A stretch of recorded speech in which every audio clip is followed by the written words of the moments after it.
Councilmember Daughtry. Here. Mayor Frizzell is absent. Mayor Marine. Here. Thank you. Councilmember Mead. I see you online. Yep. Thank you. Councilmember Merrill. Here. Thank you. Mayor Nearing. Here. Thank you. Labor Representative Norton. Here, thank you. Thank you. Councilmember Peterson. I don't see. Mayor Roberts. Here, thank you. Thank you. And Councilmember Schweddy. Present. Thank you. Chair, we do have a quorum. For our board alternates, we do have Councilmember Fulcher in the audience, and I believe that's all. That concludes roll. Thank you.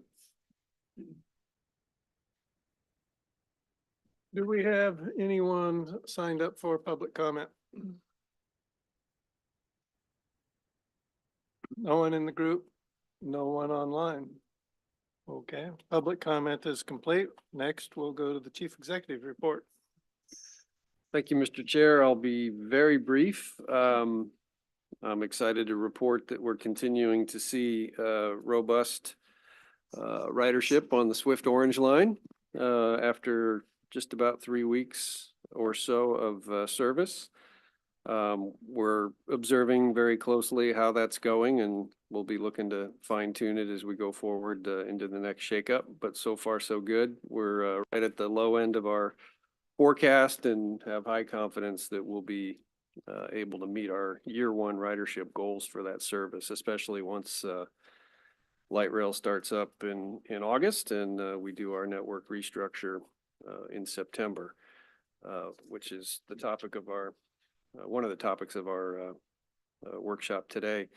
I would also mention, just for the board's reference, that the Innovative Services Group in our customer experience department has briefed both the Finance Committee and the Strategic Alignment Committee on recommendations to pilot microtransit in Arlington, Darrington, and Lake Stevens, and the board will be receiving a briefing on those recommendations at our next meeting. That concludes my report. Okay, thank you. I think I broke a record.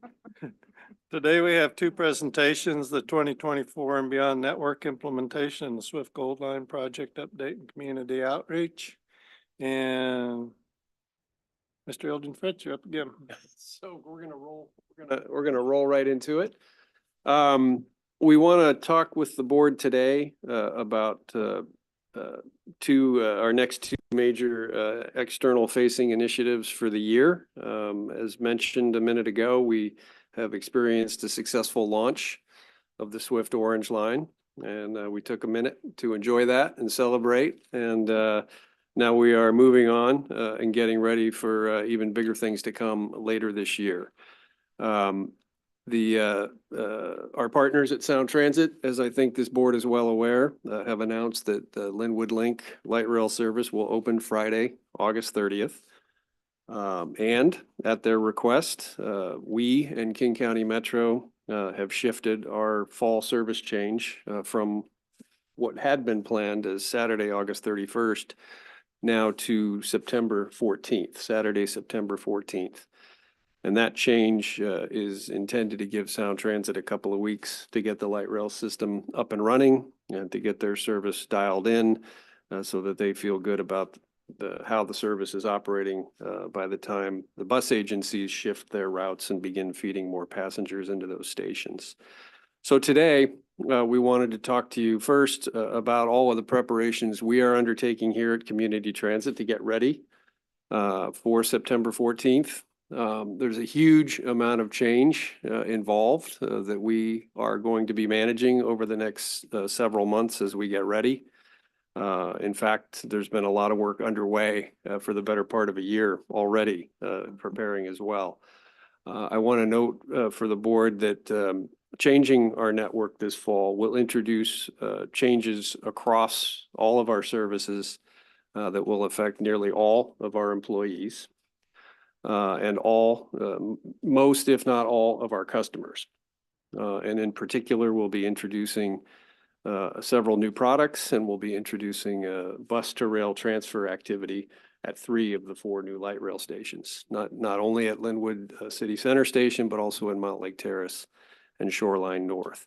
So managing all of that and making sure that we are in position to do that work well and be successful and provide a positive experience for our customers and our employees requires a lot of work.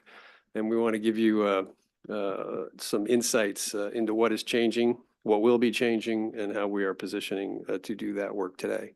So with that introduction, I'd ask the team to come up and walk you through our approach.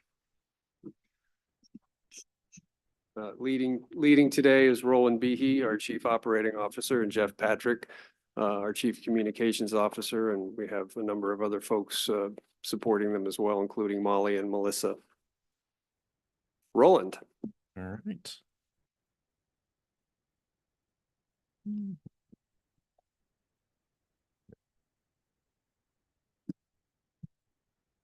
All right. Well, thank you. I'm going to lead off here, and then Jeff's going to follow up, and I'll finish up at the end.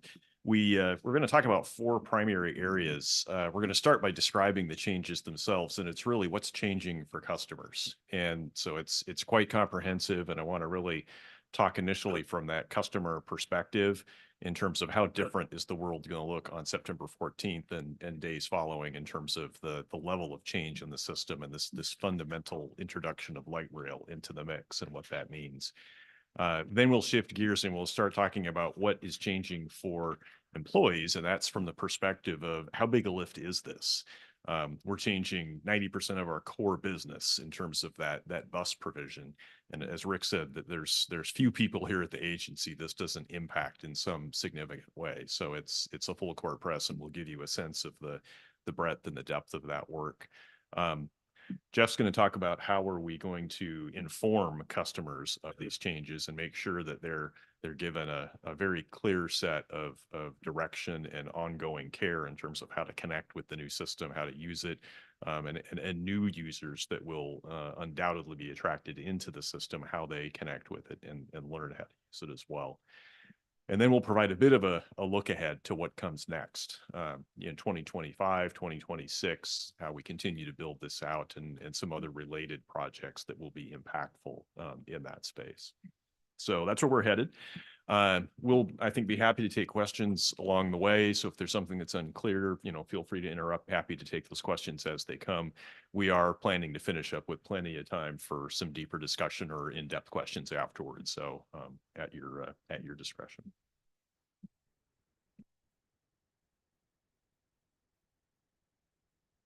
Okay, so starting from the customer perspective, this will look familiar. The board, took action on this network plan that we'll be implementing, and that was in April of last year. You'll remember that was the culmination of really the better part of 2 years of work as the staff was heavily engaged out in the community, initially in kind of a goal setting and priority setting phase, and then in a couple of rounds of review as we brought forth draft concepts. This was work that Melissa Cawley's staff in planning and development took the primary lead on, and our communications and outreach folks led some very robust public processes around. And so what we see on this slide are really the 4 fundamental underlying goals that grounded that work. And you see that it began with that connection to light rail. We've got this multi-billion-dollar investment by the regional provider that's going to now, for the first time, enter Snohomish County, and it presents this opportunity for us to leverage that, and also really beyond just the ability to step away from that I-5 market and do different things with that resource that we've traditionally invested. There's also a logic to it in terms of Sound Transit's system is really predicated on bus access. And so the rough numbers, Sound Transit's been forecasting from the outset that at maturity, we could expect something like 18,000 to 20,000 people a day at the Linwood City Center Station. And when you think about the magnitude of that population, you're not going to build a parking place for everybody. I think they're adding 500 spaces to the garage, and so there'll be around 2,000 spaces available. But the underlying assumption has always been that most of the traveling public is accessing the system via bus. And that's one of the goals in this restructure, is to deliver on that promise and really provide for enhanced mobility throughout the county, and especially a robust connection to the light rail system so the regional travel can happen effectively. Also, access to frequent service. The longstanding research and understanding of the transit industry is that frequency drives ridership, particularly as you start to get to those really usable levels of frequency, say 20 minutes, 15 minutes, or 10 minutes as we have on the Swift BRT system during the day. That's a point at which you can start to throw the schedule away and you don't have to stress about whether you're going to make your connection or not. The frequency is such that you just need to step out there when it's convenient for you and you're only waiting a few minutes for the next bus or the next train. And so making that true in as many places as possible in our system inside Snohomish County has been a fundamental goal of this exercise. And as you'll see, as we get through the presentation, we're going to be doing that in more places. And as we start to build and continue to expand service into this ultimate vision through 2025 and 26, even more places will be at that level of frequency. So it's an important driver. It's part of what we really think will provide that compelling level of access to light rail, but it's also going to get a lot more people out on our system, even if they're traveling within Snohomish County, because the level of convenience will now be at a level where they feel it's feasible to use transit. Adjusting to changing transit markets has been, or travel markets has been really important, and especially important in the last few years. And, we've talked about this from the beginning of this process. We saw a fundamental market shift when the pandemic happened, and clearly most travel shut down for a while. Local travel quickly resumed once we all started to come out of lockdown. It was that more traditional 5-day-a-week, 9 to 5 commute into major job centers like downtown Seattle that we still have not seen come back at the level that it was pre-pandemic. And while the local system is very robust, in fact, the Swift network's carrying more people today than it did before the pandemic. It's those commuter routes that are still something like 30% of their former selves in terms of the level of ridership. And so we wanted to recognize that in this network design and really focus on that all-day local travel market that's not so peak focused anymore, but is really an all-day level of mobility throughout the community for those that really depend on public transportation. And then a focus on equitable access. Again, the audience we're serving has continued to evolve, and also our focus on equity has we're upping our game in that space. And as we got into the planning work that was the underpinning of the early design in this process, we looked to King County, who's been a trailblazer in this area in terms of their work around equity and equity models. We used some of their early demographic work and adapted that for our own Snohomish County context, and used some of those same data sources to ensure that we're providing a consistent level of access across our system, particularly for those vulnerable populations and the populations that haven't traditionally participated or been involved in our processes. So that was an important focus. So all of this around the goal of making travel easy for everyone, and we think we're going to get there. Go the other way here. So this begins to describe some of the particulars of what to expect on September 14th as we connect to light rail. And really, this is what's going to happen August 30th as Sound Transit opens the one line in Linwood, but also then what happens 2 weeks later as we adjust our services. So, of course, we start with the opening of Link Light Rail. And as I mentioned earlier, this will be a key to our reinvestment of service hours. We've traditionally had upwards of a third of our total service investment in that I-5 corridor. When you think about the combined service of our 400 series commuter routes, our 800 series commuter routes, the fact that those services are not only a big chunk of service, but they're also the most inefficient from a service provision perspective, because you've got to get people down to Seattle or down to Northgate and then carry a largely empty bus back. And so the ratio of what we call revenue hours to what we call vehicle hours is inherently inefficient. It's why we've traditionally charged more for those services, and they've been a costly thing to provide, but also an important part of our mix. That gives this opportunity to leverage that and therefore provide a much higher level of local service within Snohomish County. So there's a dividend there that is really going to be paying off over the next several years as we redistribute those resources. We've talked about the Orange Line a lot in recent days.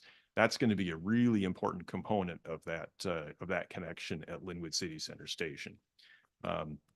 We're also going to be connecting down at the Shoreline North 185th station at I-5 as we extend the blue line, and that construction work will be happening later this year.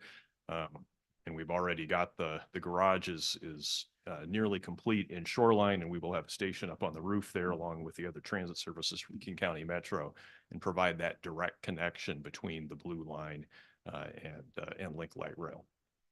We'll have a new 900 series of express routes, and I'll have a slide dedicated to this in a moment, but we're going to be continuing to provide some express service, but instead of being an inter-county service across the county line, it will be inside Snohomish County, and we'll be carrying people to either the Linwood City Center station or the Mount Lake Terrace station. And so it will provide that connection, particularly from our more outlying communities, especially in North and East Snohomish County, directly to light rail.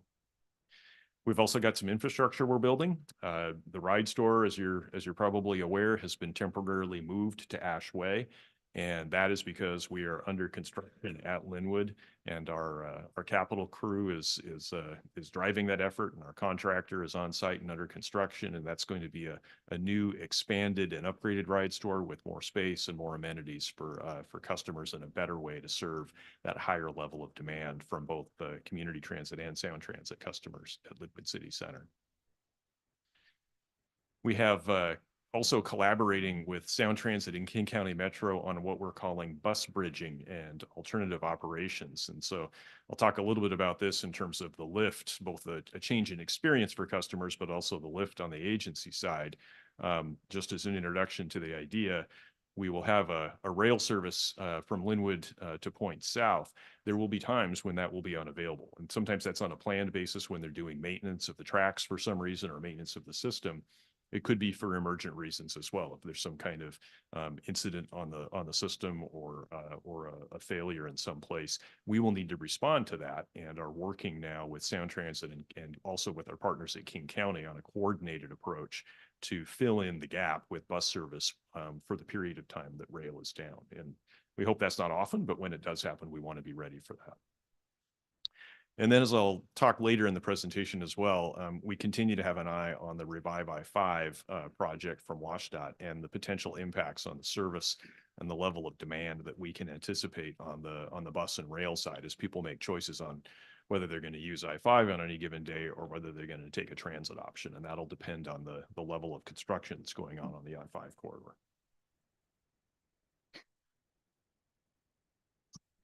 So let's talk about what this means for customers. Roland, one quick question.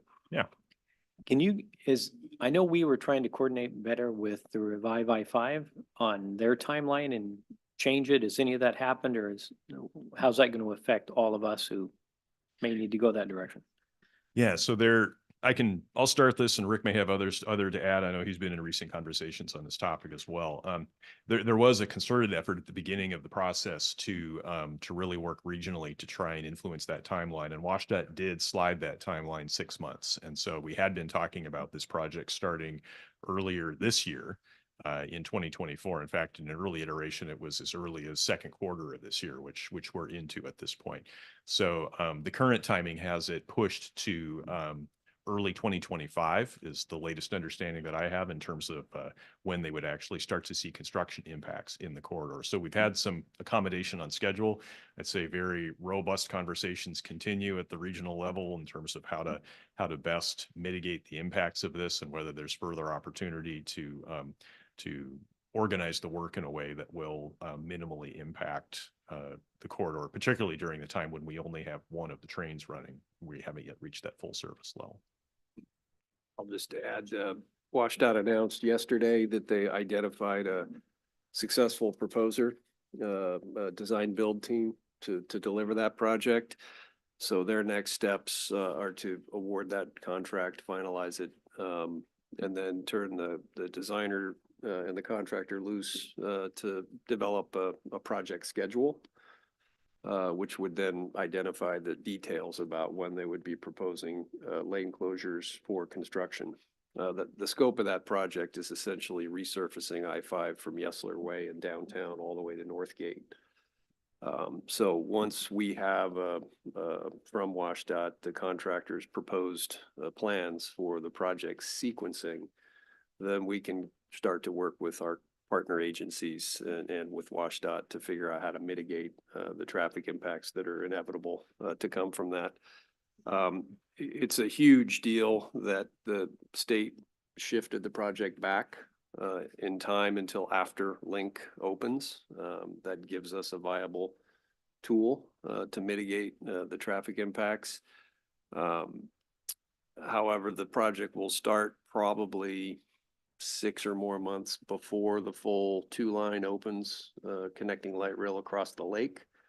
And that's the key trigger for Sound Transit to be able to double the level of light rail service in and out of Snohomish County. So there will be a period there of 6 or more months where we'll have to manage some pretty significant constraints in the corridor.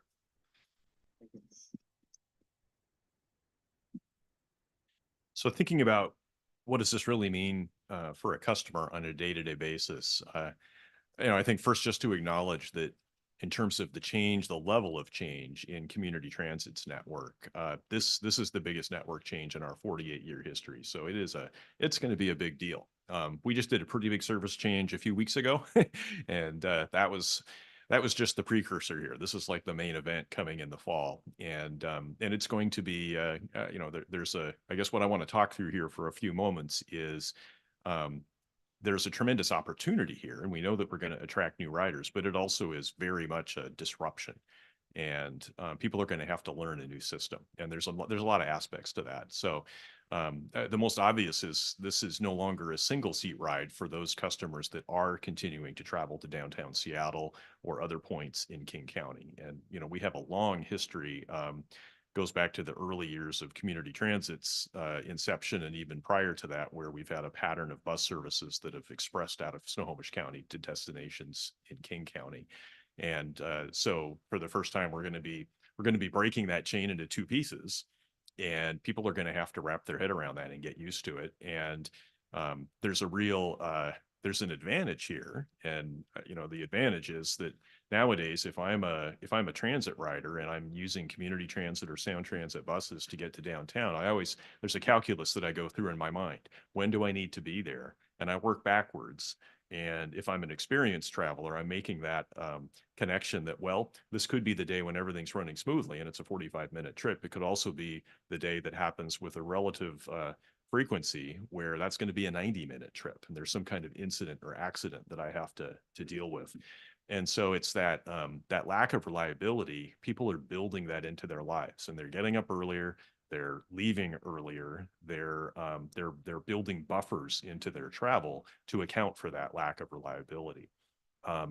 So what we'll be introducing is some additional complexity in terms of now they're traveling on 2 different systems, and they have to, first board a bus, and then they'll be doing a transfer at Linwood City Center Station, and they'll be paying their fare twice. Now, price actually is going to go down for most customers. We just talked at our last board meeting about this public process we're in right now to remove the high dollar commuter fare. So no longer charging $4.25 for that trip, but charging a local fare for that trip. The Sound Transit fare is also closer to a local fare. So their total fare in the corridor is going to be closer to $3 instead of $4 or more. But it's different. It's a different experience for them to initially wrap their head around and get used to. And just the fact that they're dealing with 2 different service providers for some will be an added layer of complexity that they have to manage. When they get to Linwood, they're going to be dropped off at a bay at the transit loop, and then they're going to look up at that rail station up in the air, and they're going to make choices, and it'll be just a pattern they have to develop. Am I going to take that escalator or the one over here? Am I going to, how am I going to do this? Oh, where do I tap? There's just some navigation that they're going to have to get used to. And in the afternoon, when they're coming home, they're going to realize I no longer catch the bus up on 4th Avenue, for instance, on the surface. Now I got to go down in that tunnel. And maybe they've been in the tunnel before. Maybe they haven't. Those are all new experiences they have to figure out. We've probably all been on travel in other major metro areas, and what happens the first time you go down below is you got to remember, which direction am I going? Am I on the right side of the platform or not? We've all made that mistake, and you go a couple of stations and you get off and turn around and come back because you made the wrong choice. So those are all going to be really real experiences for people. We have to keep that in mind. And The key for us, and Jeff's going to be talking about some of this, is we're not just going to do a one and done, hey, be aware of the change and let people loose out in the wild. We're going to try to provide as much ongoing flow of information as possible to help hold their hands through that. But it's just important for us to recognize that we're changing people's lives here, and this is going to be different. Also, it's going to open some new opportunities. There's been places that people are going to be able to get to with a high level of convenience that they've never been able to before. So when you think about the fact that now if you happen to have a destination in Roosevelt, for example, or at Northgate, or even in Shoreline, you now have a rail connection where you'll be able to get there, where previously that was a pretty complex exercise on a series of buses. So there'll be some new opportunities, and ultimately when the 2 line comes on sometime in 2025, not only will you have access to that I-5 travel market, but you'll have a pretty quick trip across the lake too. And that'll be an alternative to the 405 corridor, which sometimes is not the best corridor to travel in, depending on traffic. So lots of new opportunities out there, but we are going to have to train the public on how to use this differently. All the forecasts in our modeling that Sound Transit's been working with for years indicate that we should see upwards of a 20% increase in overall participation in the North Corridor. So we think there's going to be more people traveling. It's going to take some time for them to find the system and get used to it, and we'll see that build over time. But that's this opportunity and this reliability and speed that we're introducing in the system. This will be a 28-minute trip from Linwood each and every time. It's completely grade separated, and it won't be subject to those variabilities that we see currently in the corridor. And if we do this right, what you'll see, as Rick was saying, when I-5 is under construction and it's really a degraded customer experience on the traffic side, this will be the option for folks, and they'll truly be able to get around that congestion and do it quickly. So we'll be monitoring that and trying to hold people's hand as they go through that process.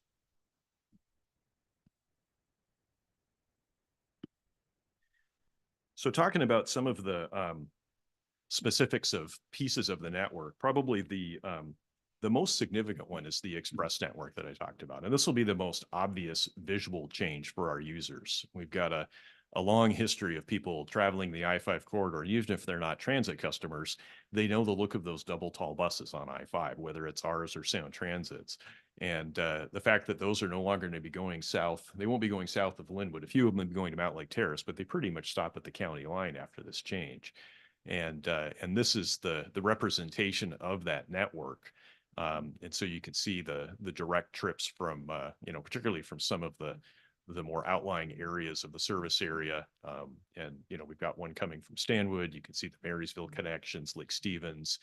There'll be an express coming out of Mukilteo and Edmonds, and then a little closer in out of the south end of Mill Creek, and then there's the one coming from Snohomish and Monroe. So these will be primarily peak period express routes. They'll exist as an overlay on top of the local services. And this will be for people that live in those communities, the fastest way for them to get to Link on a daily basis. And one note I just want to call attention to on the right-hand map there, when you see Route 908, that's the one coming out of the east side that today is roughly represented by the Route 424. So that 424 is going to stay in place until the 2 line activates and we get light rail across the lake on I-90. And so the 908 won't come online until the 2 line ostensibly sometime in mid to late 2025. So more to come on that.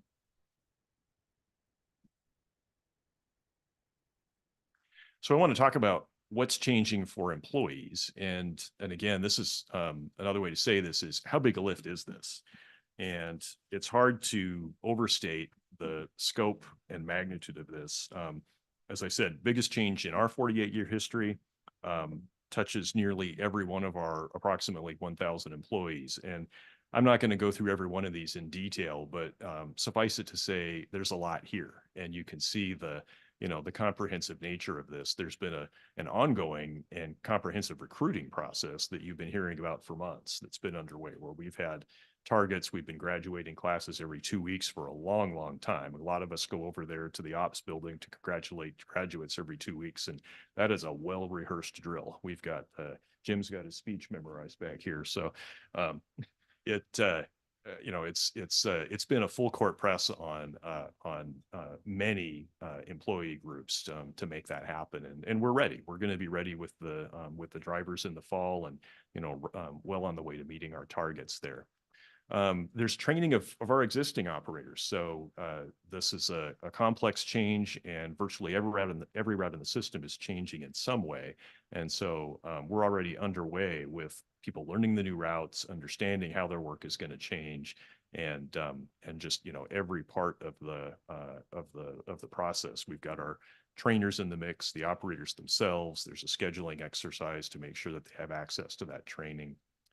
We've got new bus stops and shelters. Our data systems need to be updated. Customers will need to be clearly communicated with on day one, and they need to be able to do things like trip planning, where's my bus, all those apps will need to be accurate. And so there's a lot of work in those areas. I mentioned the bus bridging already, that there's a mini project within a project that's shaping up on how to design that new service and how to figure that out as an agency, how to do something like standing up a mini service just on an ad hoc basis as needed, and maintaining the capacity to do that, and having it well drilled so people just know what to do, and the training kicks into action the hour that the service goes down, so customers have a seamless experience and know where to go. We're looking at, how are we going to provide paratransit around rail stations? And then we'll have an agreement with Sound Transit as they rely on us to be their DART or paratransit service provider within a 3/4 mile of those new rail stations. As we were in committee with Finance Committee just a short time ago, we talked about how the ZIP service is going to be preparing for increased demand as there's more demand for that first and last mile around Lidwood City Center Station. Even some things that you may not immediately think of, but the fact that we're operating higher levels of service beginning in the fall, we've expanded the span of service. So we're opening a little earlier, we're closing significantly later in terms of how long we're keeping service out there on the road. That means the base will be open longer. That means we need to adjust shift times and make sure we've got adequate staff coverage on just the basics of keeping the doors open and the lights on. We're looking at our security coverage. All those related functions to just allow for a wider operating footprint throughout the day. Anyway, just a few samples of how comprehensive this is, and how widespread the impacts are. We've organized ourselves around the work. I won't go into all the complexities of this chart, but this was a part of our program team documents. Suffice it to say that last year we designated essentially an activation manager to lead this work, and that's Jim Williams, who's in the audience here, who's our Senior Director of Transportation. Jim's got a robust team of leaders particularly from our planning department and from training and employee engagement that are really helping to drive this work forward and pull together not just those groups, but really every part of the organization. We've identified what we call program advisory leads, and then a subcommittee structure under that to really accomplish the work that we looked at on the previous slide. That work is well underway. We have a regular debrief at our executive team meetings where we flag items that are on track or that might need some attention. This is just a peek at the dashboard to understand we've got some robust tracking of issues. We're meeting twice a week on these subjects, and we're making good progress. Things are well underway. We still have a lot of work ahead of us. And so, as Rick said, we're taking a short breath after the March service change, and now we're really we've got our head back in the game, and we're really on it, steaming towards September. So I'll finish up there and hand it off to Jeff to talk about how we're going to talk about this in public. Good afternoon, board members. Maybe we could pause. Does anyone have any questions for Roland so far before I jump in here? Okay, I'll jump right in. So as Roland has already summarized, this is a pretty epic transition for our agency and for those we serve. And we're super excited about it. But it's also a little daunting at the same time.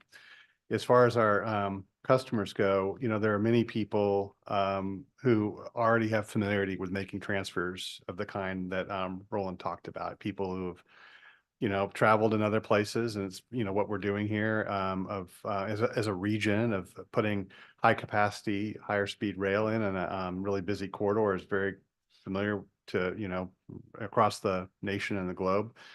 But and in fact, many of our customers today, they already ride buses into downtown Seattle and are familiar transferring onto rail, to go other places.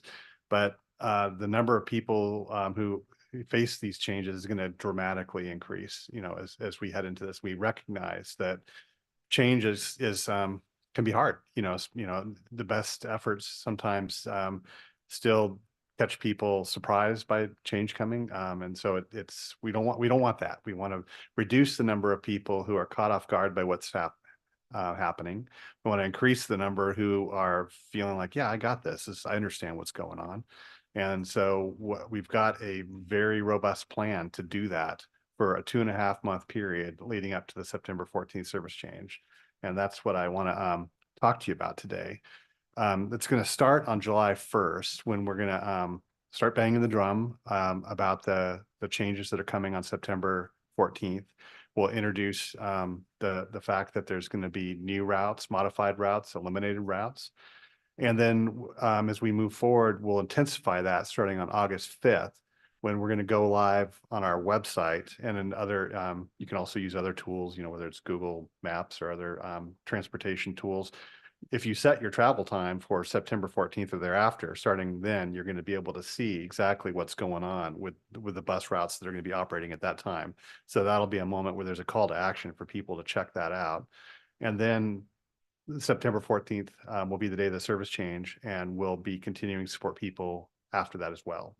So what I've got here is we have a whole lot of efforts that our staffs are very excited to move forward with. And that includes in particular my department, the communications marketing engagement department. It also includes my colleague Molly's department, customer experience. And I've grouped the customer focused efforts that we're going to implement into 7 categories here that I'm going to walk through and summarize for you. And along the way, if you have any questions at all, don't hesitate to stop me. And you don't have to wait to the end if you want to ask a question. So they include helping people directly on a one-on-one basis. They include rider alerts, news media, and social media efforts. They include what we are going to do with our website online. We have efforts on our buses and at stops. We've got a marketing campaign, in other words, paid advertising, and then we've got an array of employee communications activities. And I'll try to go through these at a pretty decent clip, but if you'd like me to expand on any of them, please don't hesitate to ask. First category here, staff assistance for customers. We, starting in August and September, are going to implement street teams for our riders. And so I forgot my number here, but street teams are where we have volunteers, volunteers from around the agency who go out, and instead of doing their normal jobs here, they go out to different sites where we can foresee that people might need help. And they stand there, and we're in their community transit garb, and they help people. And I think it's a gesture that's very important to people, and it's successful at helping them navigate change. We did more than 100 volunteer shifts for the Orange Line opening. And so when we get to September or August, I guess, was when we're going to start ahead of the service change, we're going to dramatically increase the number of those volunteer shifts where we're out there at different locations in the community. Other ongoing things that we do where we can help people directly and just on a one-on-one level. We have a ride store, as you well know, and we've got expanded hours now, open Saturdays. So that's pretty cool. We've got a call center that Molly's team operates, and that's one of the ways people can get help. They can just call us up and ask any question under the sun, and we'll help them. We've got expanded security staffing thanks to the board's support and direction. We've got a TSO program out there that'll play a role in helping our customers as we move through these changes. The call center and the ride store, they offer travel training to people, so people can call up and you know, Molly's used the word concierge. So that's sort of like if you want the deluxe service, we're gonna be happy to tell you exactly how you can navigate our network and get where you need to go. We're doing things like coordinating on lost and found processes, since we're now got a expanded sort of regional collaboration here where we're working with Sound Transit and Metro on a process for people reuniting people with their lost stuff. And finally, we've got work in that period, especially, you know, with looking to the Revive I-5 and so on. We're going to be coordinating closely with Sound Transit and King County Metro Transit on how we're supporting people, because our riders are going to be in Seattle, where they're going to be in the care of Sound Transit and Metro. So we're interested in, you know, and making sure they're going to get good care from them too, and we're confident they will. Could you speak a little bit to how the differences in languages are going to be covered, and any donut holes that we might have in language availability and translation you expect to run into? Sure, that's part of what our and if we start, Molly, if you start feeling like I'm not doing a good enough job, you can come up here. But our call center people are they have services where they can get a translator on the line to help people. And we are going to be proactively translating a bunch of our stuff into Spanish, which is the most common non-English language that we have. So those are some of the elements that will be there. Molly, is there anything I should add? Our website's also, you can switch between multiple languages. Thank you. All right, let's see. Why don't I move to the next slide here? So rider alerts are what I'd consider to be the gold standard when it comes to being able to help people. We have a system, as you some of you may be, you know, use it, where you can on our website subscribe to receive rider alerts on a route specific basis via text messages or emails or both.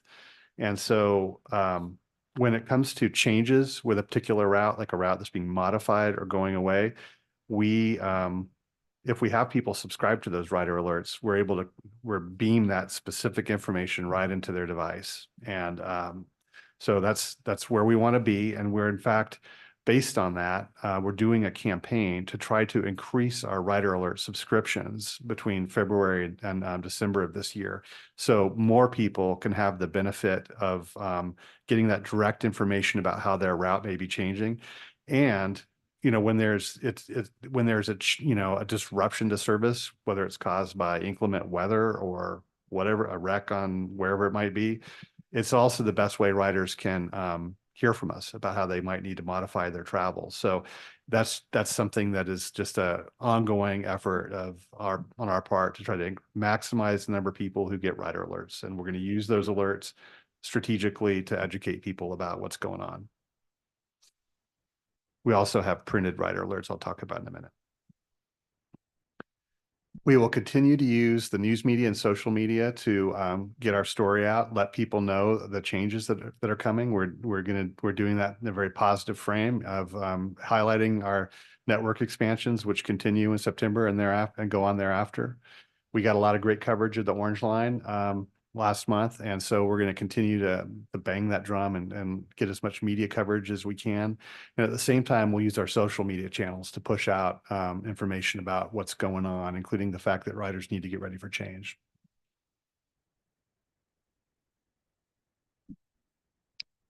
So as mentioned, our website is a great resource for folks that as we get into August 5th, we'll be updated with the ability to do trip planning there, but there'll be a lot more than that. We'll have a service change webpage that will be there for folks, and that'll start in July. And some of the elements that'll be there, and I'm going to show you a sample of one of them in a minute. We have videos that are route specific for how things are changing out there. They show maps, that will help people, understand, sort of geographically and spatially what's going on. We have blog posts that we'll do that'll talk about changes, and we'll do a webinar where we'll invite people to come to a video conference where they can hear about the network changes, and we'll record that and make that available on an ongoing basis on our website. So Rachel, if you could help us with that first video here. What we're going to show you is an example it's a video that we did for the the service change we just undertook, showing how the Route 114 changed. It's a sample of what we're going to do for all our routes coming up here.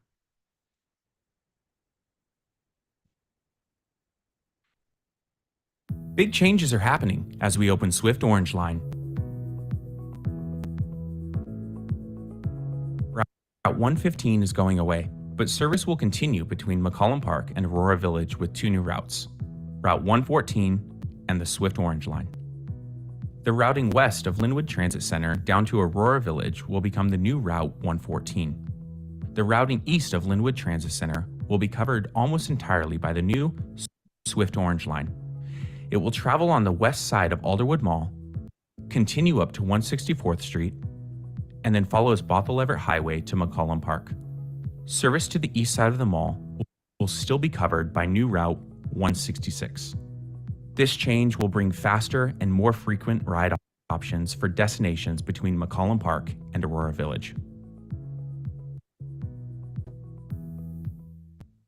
We've had great feedback on these online resources that, in that case, showing, changes associated with the Orange Line launching, and we're gonna continue to invest in those for the upcoming service change. So moving on. Another category of work to inform our customers is going to happen on our buses and at our stops. And these are, of course, what better place to try to reach affected parties than where they're using the services today. So starting in July, we'll have rack cards on the bottom right of the screen. There is an example of that. As you know, our buses have receptacles where we can keep stocked with these cards that people can take that'll say basically, hey, some changes are coming, and people now know how to use those QR codes. We're going to use those to beam them right into the web information that we just talked about. We'll have general rider alerts, so in detail posted on buses and at transit centers. And then there's also a picture up there of a sandwich board sign that's representative of what people will find at our transit centers, that flag for them in advance that, hey, change is coming and you should pay attention. So we'll get more route specific stuff going in August and October as we get closer. And our general and route specific onboard recorded announcements. So on our buses, there will be general announcements that the operators can play, just saying, hey, change is coming up this September. And then when an operator gets on a bus that's being used for a given route, they can select a message that's specific to that route that will play on an automated basis. So they'll say to the riders that very route, citing that route number, that this route is going to change in whatever way or go away or whatever. So we're getting people that way too. And we're doing that in English and Spanish.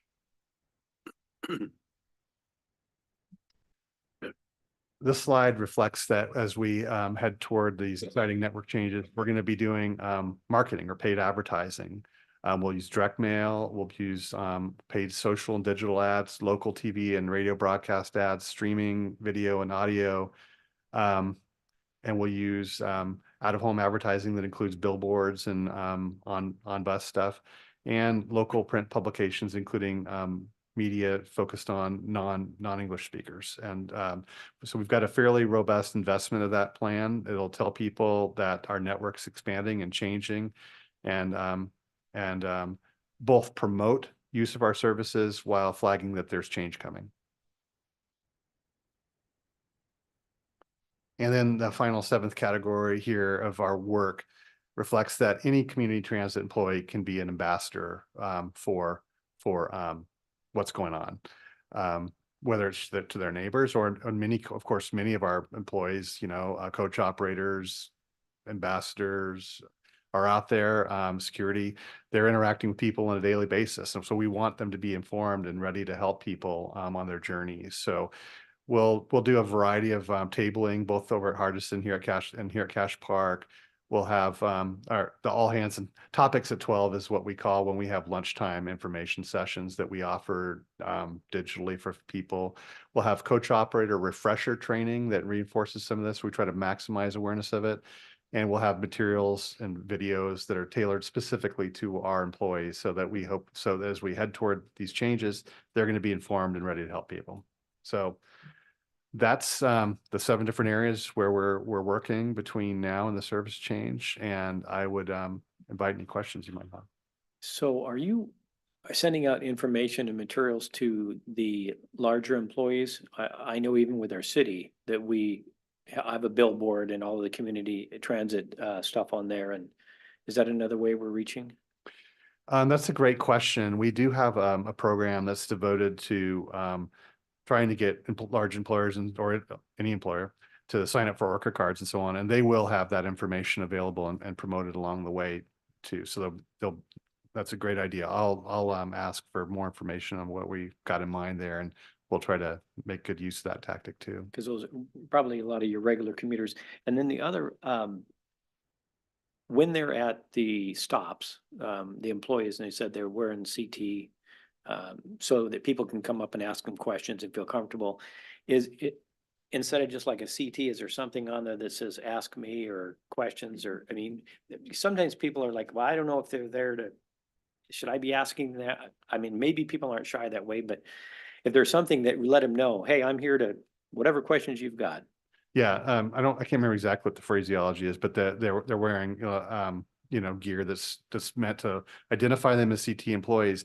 And what they're kind of trained to do is not just stand there passively, but they'll go walk up and talk to the employee. They don't wait to be contacted in many cases. And yeah.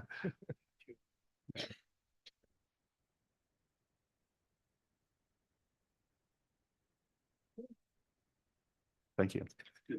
We have one just final brief, the look ahead for what comes next. And I think we've already talked about some of the Revive I-5 stuff, but I think the biggest point here is, the board adopted a larger service plan in April of last year, and that's the ultimate, what we call 2024 and beyond vision. And so the beyond part is really important to know. We will continue to expand service in 2025 and 2026 to build to those frequencies that we were talking about in terms of really getting to that first class, highly convenient level of transit.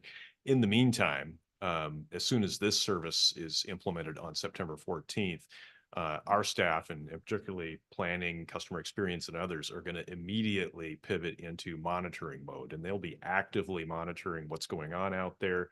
We've been saying things like, we know we're going to get a lot of this right, but we're also going to miss some things, and there's going to be some things that don't work quite as designed. And so there's going to be a very proactive monitoring customer feedback, monitoring operational performance, and then designing the optimization that will begin more immediately for things that are really urgent, and then programmed into the following service changes for things that we can wait a little bit longer on. But that's going to be an active and ongoing process. It will really occupy the attention, particularly of our service planning groups and our customer experience groups, for a number of service changes to come. And so you hear more about that as we get through the initial implementation, but then the growth that will come after that. We talked briefly about WashDOT and the Revive I-5 project. I just suffice it to say we're engaged at multiple levels in that work. There's going to be ongoing coordination. We've got federal, state, local involvement in that process, and so that'll continue. The goal is going to be to try to minimize the impact of that 6-month period that Rick was talking about in terms of will we see significant migration of commuters off of I-5, fleeing the traffic impacts and heading over to the bus and light rail system. And we want to make sure that if that happens, that we're ready for it, that we can accommodate it. And then the final is just, ongoing active coordination with Sound Transit on their 2-line activities, and getting more clarity on what exactly that time frame will be between activation of 1 line and 2 lines. So that will continue, and we expect that to be resolved next year. So with that, I have a slight suggestion in all the stuff you're doing, just a small other project that you might consider in order to really increase ridership from Lake Stevens, that if you could just slide in a new trestle. Just, little project that we've been waiting for a year. noted. Oh, yes. So will there be on our website maps of the new routes that say board members can go to, and I can see the new routes that are going to be in Arlington, not all the old one and everything all the same color, but the new ones. They're already there. Oh, they are? Yeah. So and- what are they under? What So do I I think need if to you look? look at 2024 and beyond, the search, we can send you the link, but there's Oh, some super, information out there in terms of searching on the 2024 beyond. And I think it's September 14th changes, or it's along those lines anyway. But yeah, I was Okay. just looking at them today. So I know that they're out there on the website. Okay, excellent. Yeah, Thank you. and we'll ramp up their emphasis as we get closer to with the service change home page. Roland, I'm guessing that one of the sensitive places is going to be folks that get on the bus up north and have been traditionally able to ride to downtown without getting off a bus, right? That's no longer going to be the case, but I did notice, and I've been watching and hearing, and you've mentioned it several times now, the what do you call them, express buses from different places in the county that will end up at Linwood Transit Center. How many of those do you have? I mean, there's one in Stanwood. I think there's one from Snohomish. Yeah, we had a map there that, yeah, just off the top of my head, but yeah, you're looking at Stanwood, Lake Stevens. The Stanwood bus also stops in Marysville. There's the east side, Route 908 that we talked about that'll be coming on a little bit later, that essentially mimics the 424 that's there today. So yeah, there are a number of those routes. And so So the customers saying, up in my neck of the woods in Stanwood that have been, and there's more than a few that ride to downtown from up there. They'll be able to ride pretty swiftly, shall we say, and that's not a swift bus, pretty swiftly to Linwood Transit Center, and then go from there light rail right to downtown, right? So it'll be a one stop. We one more. Exactly. Yeah. It's we're definitely going to be helping to walk them through the fact that now they will have to deboard the bus, go up to the rail platform, get on the train. The other, I think the other key part of the message too, is they're going to have a lot more options. So you have the introduction of the transfer. You'll have, and we've already talked about the added reliability of the trip, particularly south of Linwood, where now you're on grade separated rail. So it'll be a 28-minute trip no matter what day you're traveling. Right. But they'll also have that opportunity to travel at many different times. So today there is that nonstop trip out of Stanwood, but there aren't very many of them. Right. And so there will be more of them. More. And there will be the opportunity, particularly, if they want to come back at a different time, particularly midday, they'll have all kinds of options to do that. Whereas today that really doesn't exist with the system. Well, and there's quite a few people that go to the airport and there's several stops along the way. So, I mean, if they could make it to the airport from Stanwood to SeaTac in 90 minutes, that would be very groovy.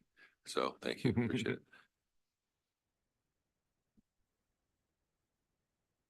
Additional questions? Anyone online have questions?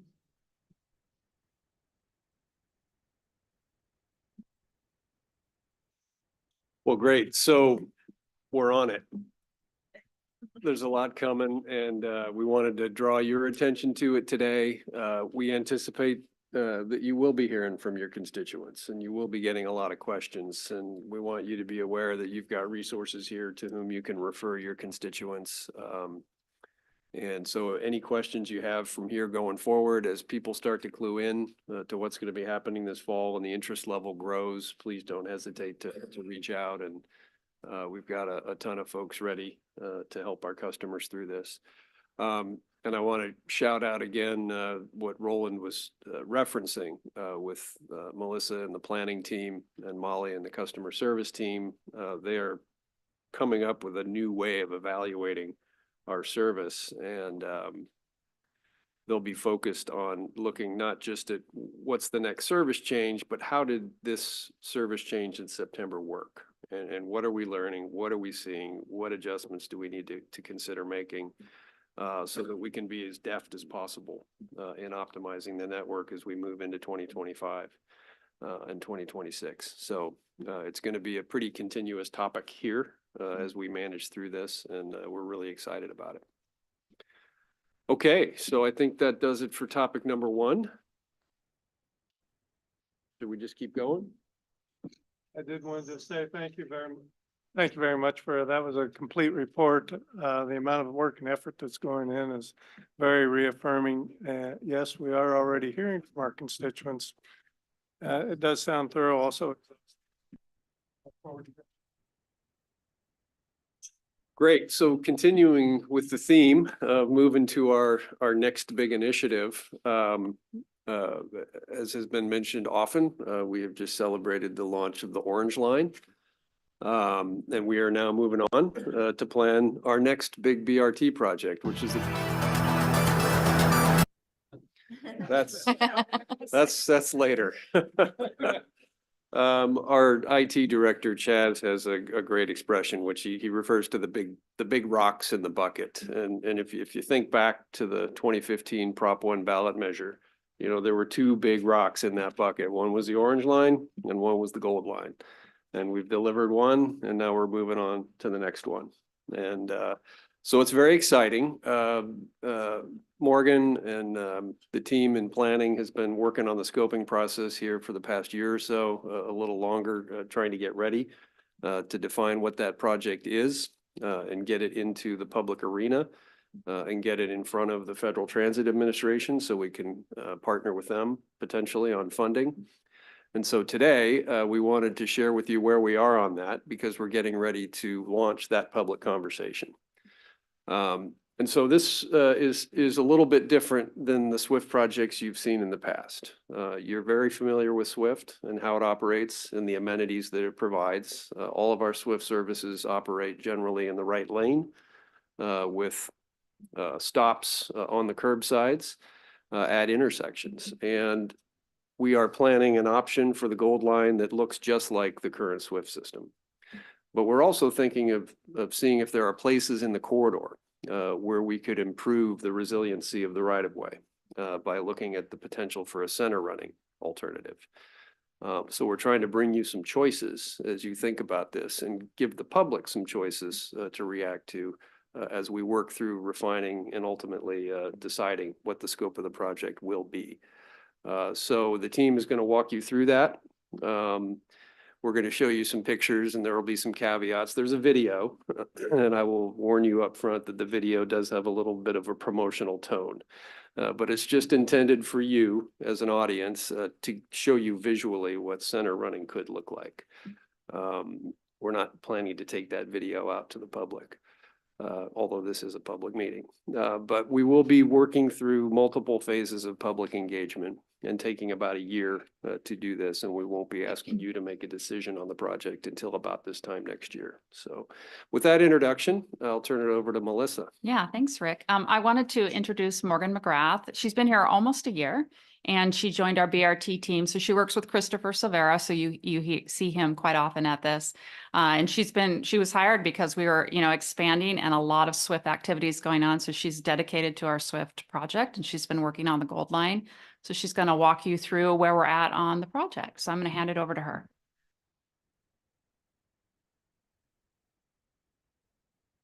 All right. How's that? Yeah, I think we're good. All right. So thank you for having me. I'm really excited to talk to you guys about the Gold Line. As Rick outlined, we're going to just do a brief overview of refreshing the project goals, where we're at in the scoping study, the route options that we're looking at, and then reviewing bus lane travel configurations. Jeff will be discussing the community engagement plan, and then we'll discuss where we're going from there. So here's a preliminary project schedule that's just going to get us through the next few months. And I'm going to show this again at the end of the presentation, but I wanted to have this as a visual kind of showing where we're going and what we'll be talking about on the next few slides.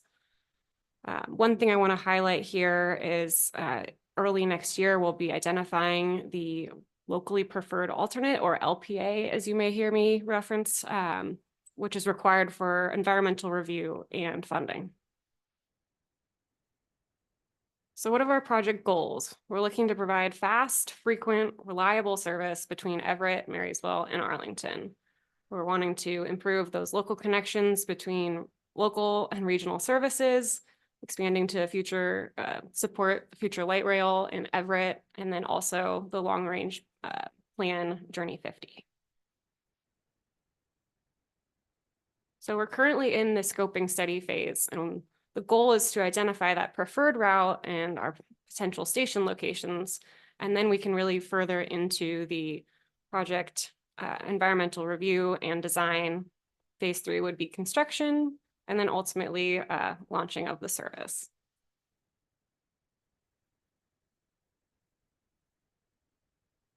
All right, so now we're gonna go into the 3 route alignment options that we have. Our analysis has accumulated as we've been going through the scoping study. So all 3 of these routes are gonna start at the same point in Everett Station. We're gonna loop through downtown Everett, and then going on to Broadway, across the 529 bridge, getting into Marysville along State Avenue. From there, we'll have 3 options we're prepared to bring to the public. So the first option is option A, where we continue along Smoky Point Boulevard up to 136th, and then getting into Arlington along 51st. Option B, we're going to continue as well, and then veer onto Schulte's Road, and then continue onto 51st. And then option C, we're turning onto 72nd or Grove, and then getting onto 51st. So once we get back onto 51st, we're going to pass through the CIC, where Amazon is, where there's a lot of industrial development. And then we're going to take 172nd to Smoky Point Transit Center. I do want to highlight that we have the dotted line in Arlington, where as Arlington continues to further expand and develop, we would be extending, going along 43rd to Airport Road, across to Bjorn, and then back to Smoky Point Boulevard.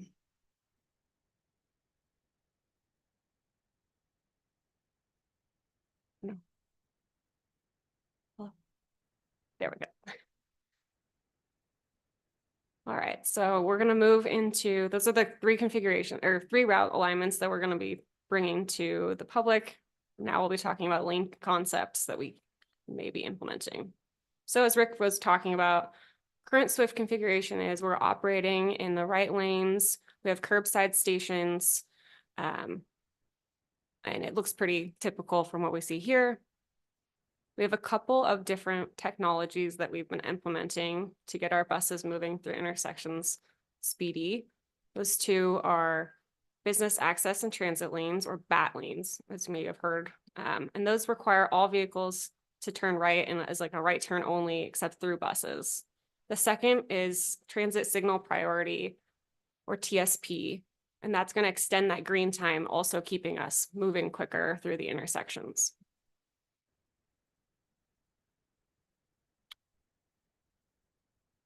All right, so next we'll see that, oh, do you want to pause? Next, we'll see that promotional video, promotional in nature video. And just note, it's not 100%. So there is reference to a future Orange Line, which we all got to celebrate already.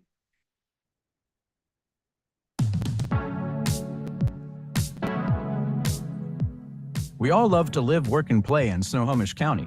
As the area grows, we need to find a way to travel more quickly, safely, and affordably. That's why Community Transit is planning the Swift Gold Line, an expansion to our Swift Bus Rapid Transit, or BRT, network. The Swift Gold Line is the next phase in the Swift network, which includes the Swift Blue, Swift Green, and future Swift Orange lines. The Swift Gold Line will provide frequent, efficient, and fast travel from Everett to downtown Marysville and Arlington to get you there quickly and efficiently.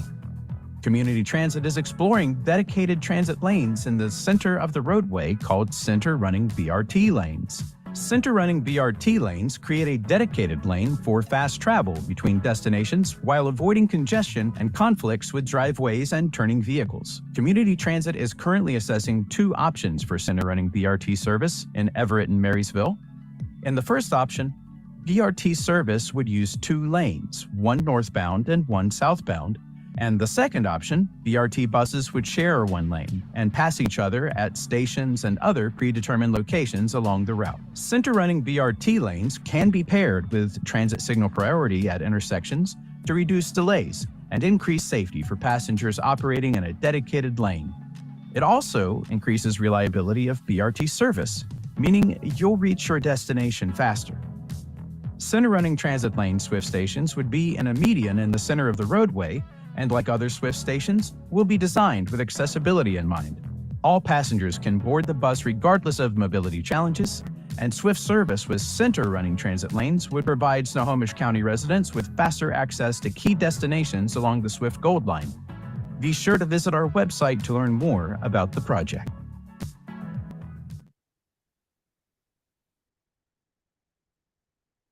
All right, so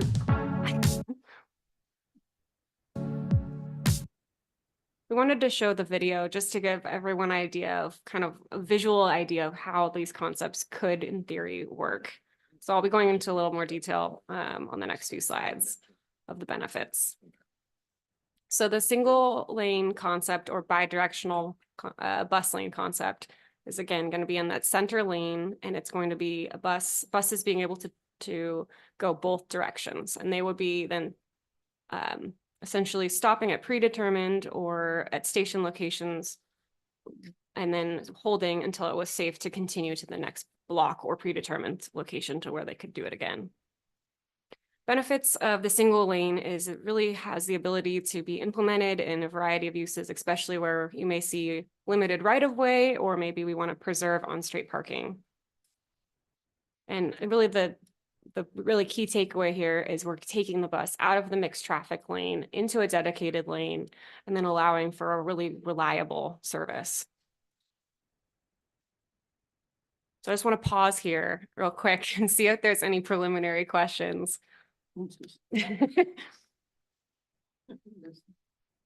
Well, the first thing I thought of is I live there and I'm not seeing our roads and enough room to put those in.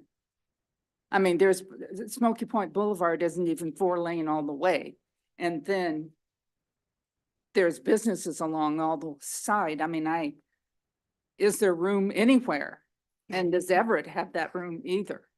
Yeah, so we're looking at just segments of the corridor in Marysville and Everett, and it wouldn't be for the entire corridor. There's just areas where it just doesn't simply fit.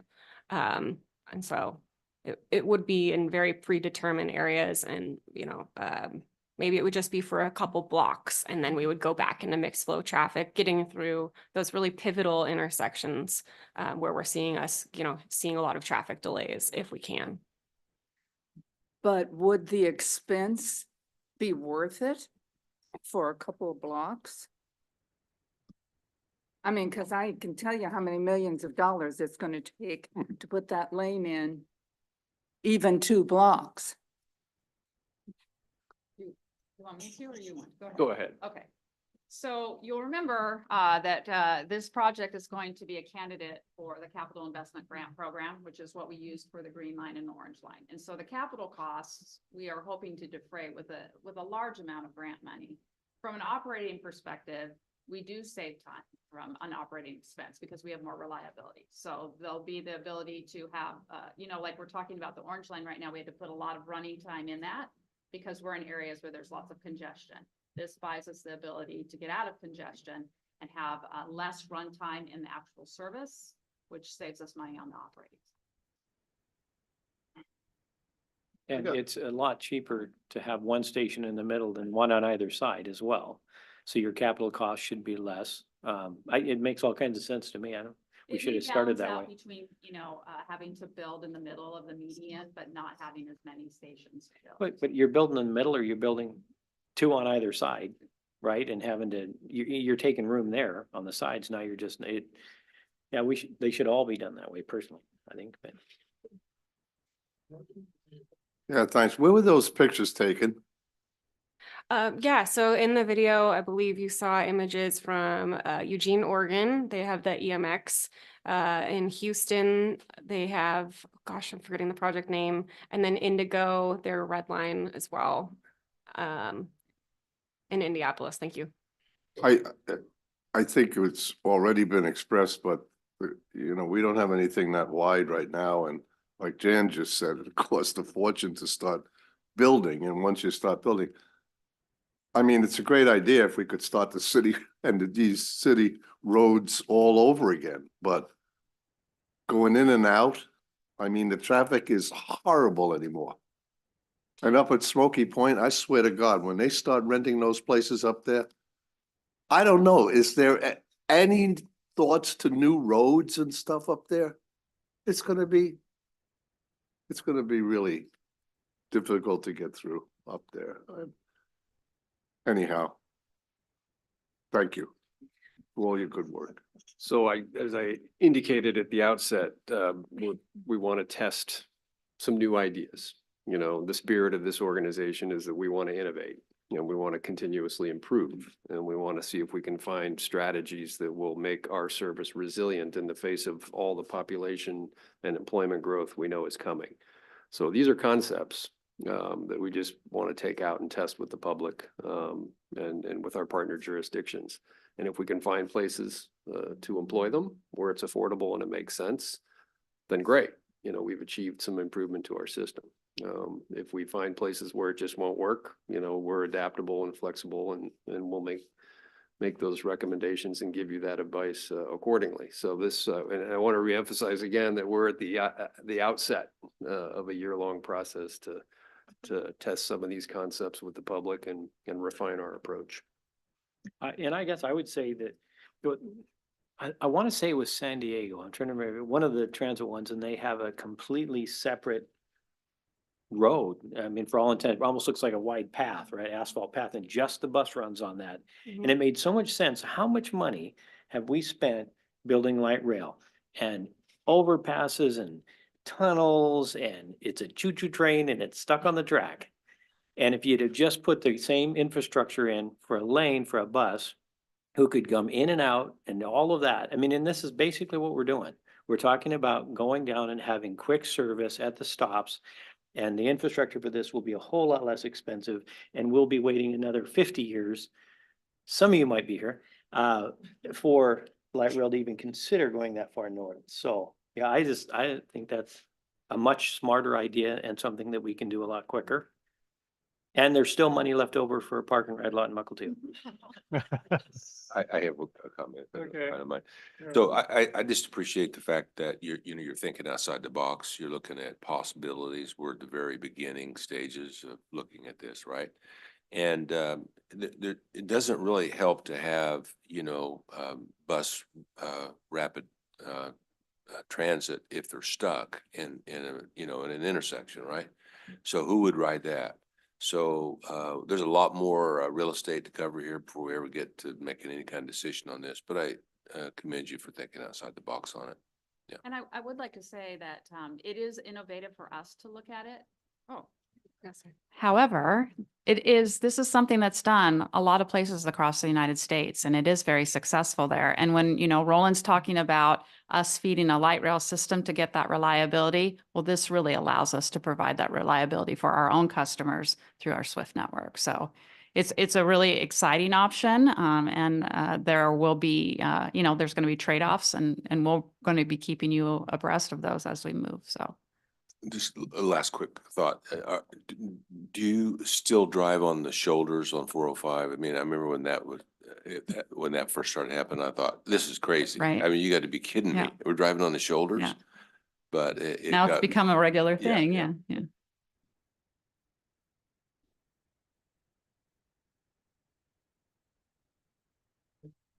Not quite. So the other concept we are looking at, again, where it's feasible, is the 2 center running lanes concept. In this case, we would most likely be doing split stations to keeping the right-of-way impacts to a minimum, so you don't have quite as wide requirements as you can see on this image. So really the benefit here that the single lane bidirectional doesn't have is you have reduced operational complexity, but also you're really providing more of that light rail feel without as much capital. So And then in additional, it provides access to emergency vehicles and other transit that can also benefit from this. So it wouldn't just be just Swift, which is great. All right, now I'm going to hand it over to Jeff to introduce the project, or how we're going to introduce the project to our community. All right, yes, it's my pleasure to be back to talk about community engagement for the Swift Gold Line project. Community engagement is the term we use for our commitment to listen to the people that we serve in making investments of their dollars. And so it's a pretty important thing that we always do with, as you know, with our capital projects as well as our services. And we're excited to get going this year with the community engagement process for this project. So based on the exciting opportunity to look at, something we haven't done before, we're going to put a little greater investment than we might have otherwise in the community engagement process for this. So I wanted to summarize for you, and then I can answer any questions, a 4-phase approach that we're planning to use to go out and introduce this to the public and get their input, bring their input back to you to inform your decisions, and then close it out with informing the public aware where you've netted out. Oh, thank you. Yeah, sorry. I've got. Appreciate that. Okay, so first of the 4 phases are shown here on this slide. So in July of this year, we are looking at going out with a first phase where we would introduce the need and benefits and the bus travel lane options to the public with an online survey. We would we wouldn't go straight necessarily though into the the details of the configurations we showed you here.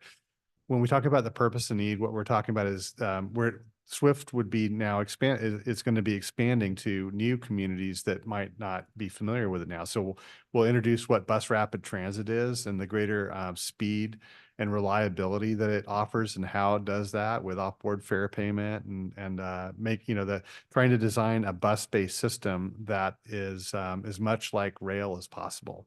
So we'll introduce that to folks and how that's important.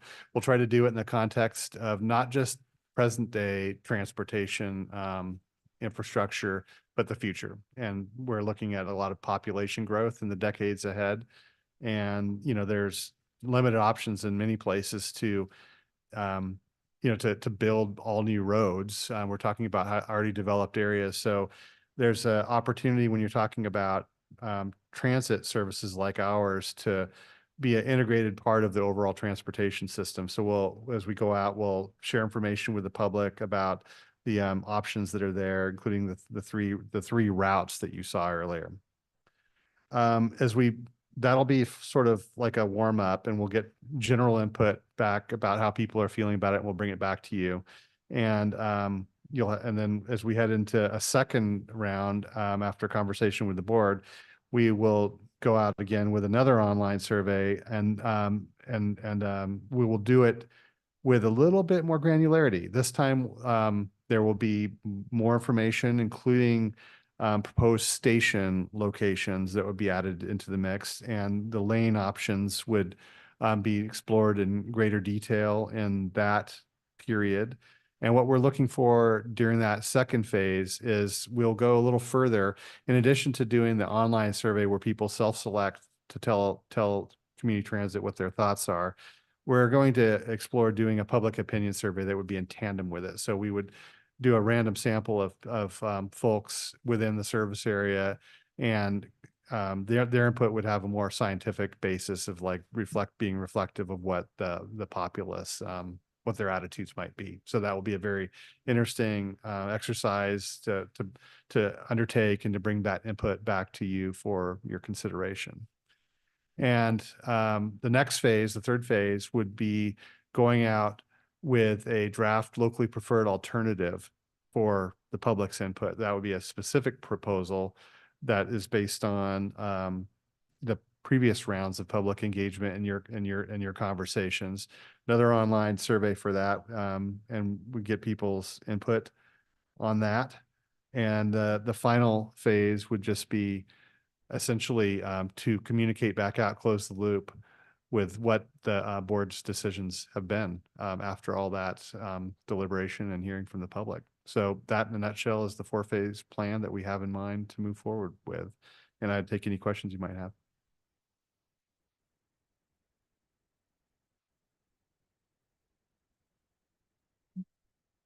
Yeah, thank you. And thanks Community Transit for the briefings with our staff and us on it. Been very informative and good communication. On the, what am I looking at there? The survey of the community.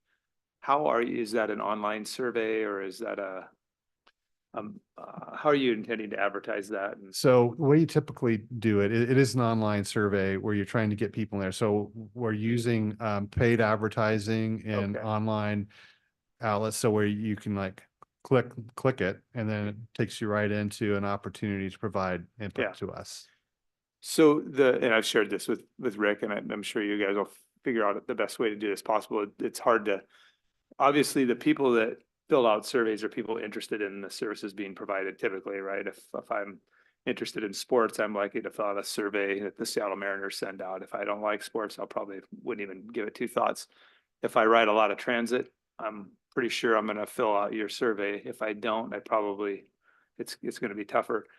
And so you always worry about, the type of, as a community leader, you worry about the type of feedback you're getting as just one segment of the population. I would like to see a way, maybe there's a question in there even of how often do you ride transit, so that we can at least break that out and say, well, the people that ride transit a lot, here's what they think about this concept.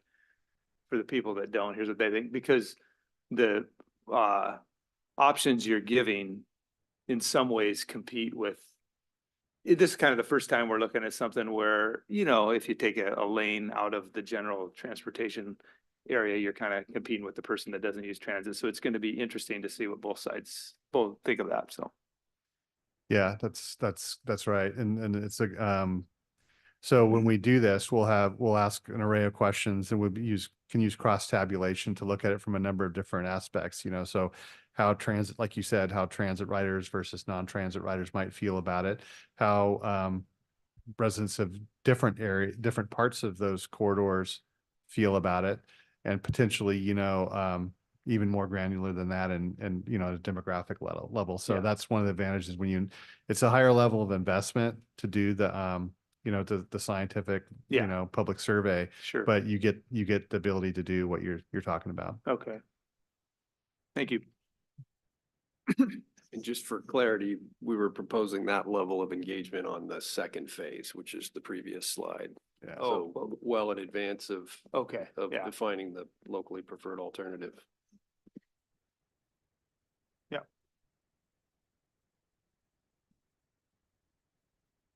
Okay, so I already kind of touched on this a little bit, but so we're looking at online open houses with surveys and mapping exercises. So to the question about how the survey work, what I didn't say was that there's some interactivity there where you can click through and using images and look at the different options and use your mouse to help give that input. And we would also be doing briefings with jurisdictions and key stakeholders. We're going to talk a little bit more about that. And we also tend to do things like pop-up events where we'll go to like a farmer's market or a community fair and we'll put a table out. And that's another way we can get input and intersect with people. And then like I said, we'll use an array of different tools here, including digital ads and media relations and so on to promote the opportunity to help inform community transit's decisions. And that's it for me, unless there's any other questions. Any questions from our remote attendees?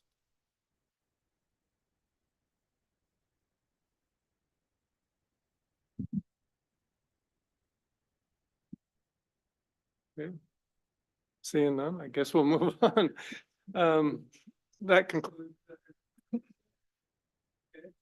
Just one more slide. We had just one more summary slide.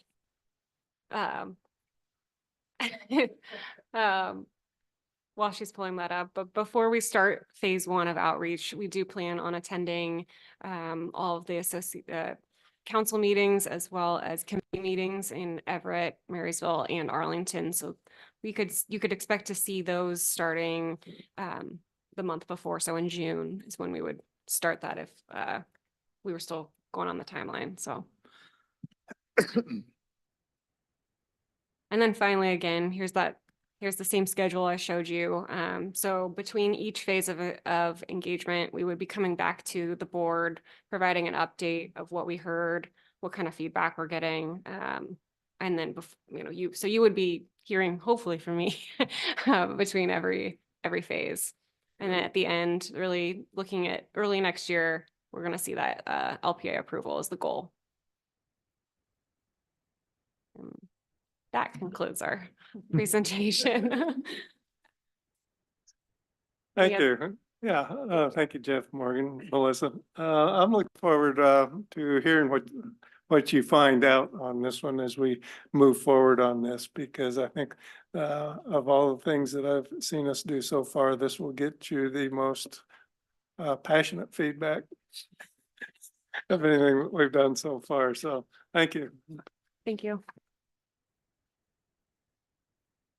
I couldn't agree more. You know, when you propose something new, you get a reaction. And I want to thank the board for listening today and for your very authentic reactions to these new concepts. And we're looking forward to seeing what the communities say as well. I think it's important to go back up to that 100,000-foot level for a minute as we break up and remember the purpose of the project. We've got a very vibrant, high growth county. All of the jurisdictions in the county right now are considering comp plan updates, where you're considering in your own jurisdictions more population, more development, more employment.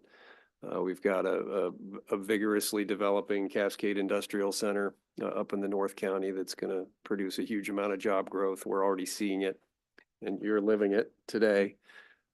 This is the project that's going to create that connection between the North County and the eventual light rail hub in downtown Everett. And so thinking about it on that scale, 25 years out, where our Journey 2050 long-range plan is visioning, making sure we get the best possible investment in that corridor is something we want to try to accomplish. So we may not get all the way there, or we may figure out we can do some new things in some places and not in others, but we want to position that corridor to be able to handle the growth that we know is ahead. And so anyway, we're looking forward to the conversation.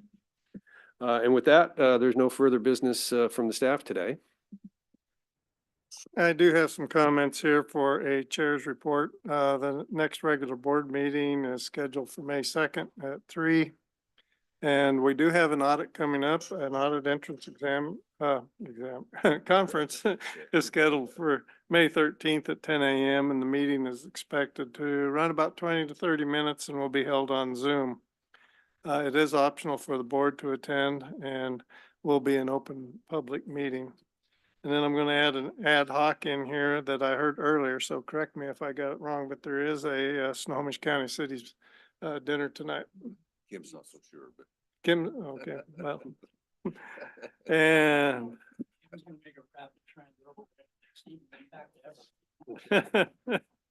So that concludes my remarks. We have no executive session today, so going on to board comments. I'll start on the left this time. Mayor Naring.